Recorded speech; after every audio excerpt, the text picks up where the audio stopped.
This year has proven the country has fallen further than I honestly believed. 2016 scared me because Washington and media no longer even pretended like they needed our vote. 2017 has proven they just might be right. If freedom of speech falls, then there is no safety valve left. The only alternative is civil war. And the possibility saddens me.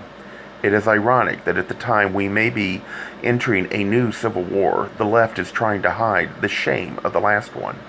It says a lot about how crazy things have gotten. The extremes of left and right are being represented. The question is, when will the middle stand up and take its place? The side they take will decide if civil war happens. I have hope they will call both sides out for stupidity and send both to their corners. But the media and Washington intends to control what is heard, so it's all in the air. So much rests on the faintest of strings. I understand Trump isn't much, but at the moment there is no alternative, so I cringe at his words, but hope in the background he is getting things done. The only good thing is, for 4 years, media lied to give Obama the appearance he was making major changes, instead of pointing out how useless executive orders are long term. By doing this, so much of the bad can be undone without Congress. The question is, will country buy into the distorted view of Washington, or will they notice what is going on around them?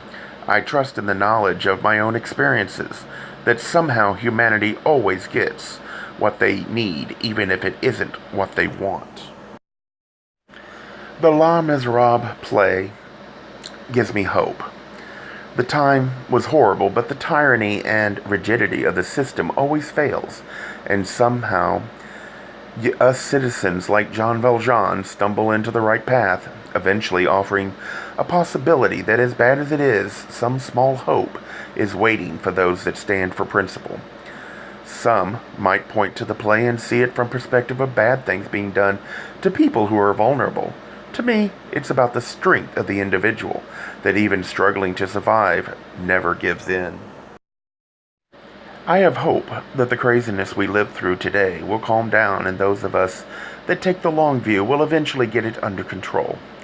Today, Washington and the media reminds me of the Javier character, who couldn't allow himself to believe everything he believed in was wrong. He couldn't survive knowing he was wrong, so he committed suicide. He didn't have the strength of his beliefs because he let others tell him what his beliefs should be. That is what Washington and media are today. They have no core. They see us as children. They can tell what to do. Children grow up, and the adults eventually have to understand and stop telling the children what to do and explain why they must do it. Washington and media are still lecturing. And to many of us, like teenagers, we are no longer listening because we know they are full of hypocrisy.